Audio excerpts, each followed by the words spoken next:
एक समय की बात है, एक गांव में एक लकड़हारा रहता था जो कि जंगल से लकड़ियों को काट कर उन्हें बाजार में बेचकर पैसे कमाता था। जो भी पैसे उसे लकड़ी बेचकर मिलते थे वह उसी से अपना और अपने परिवार का पालन पोषण करता था। एक दिन वह जंगल में रोज की तरह लकड़ी काटने के लिए गया और नदी किनारे एक दक्ष से लकड़ी काटने लगा। अचानक उसके हाथ से कुल्हाड़ी छूटकर नदी में गिर गई।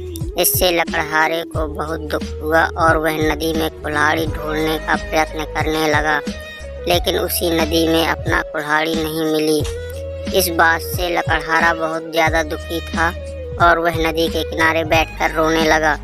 जब वह नदी के किनारे रो रहा था तो लकड़हारे की आवाज़ सुनकर नदी के भगवान प्रकट हुए। भगवान जी ने लकड़हारे से पूछा कि तुम क्यों रो रहे हो। इस पर लकड़हारे ने शुरू से अंत तक की पूरी कहानी भगवान को सुनाई।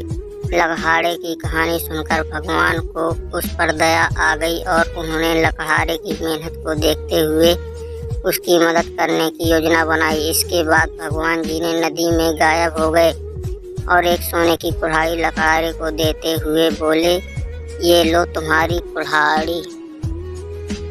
सोने की कुल्हाड़ी देखकर लकड़हारे बोले कि ये भगवान, ये हम कुल्हाड़ी मेरी नहीं है। इस बात को सुनकर भगवान फिर से नदी में गायब हो गए और इस बार एक चांदी की कुल्हाड़ी लकड़हारे को देते हुए बोले, यह लो आप तुम्हारी कुल्हाड़ी।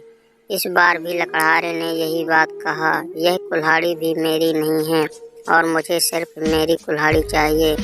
भगवान ने फिर से नदी में गायब होकर एक लोहे की कुल्हाड़ी निकाली और लकड़हारे को देते हुए कहा, ये लो तुम्हारी कुल्हाड़ी। इस बार लकड़हारे के चेहरे पर मुस्कान थी क्योंकि यह कुल्हाड़ी लकड़हारे की थी।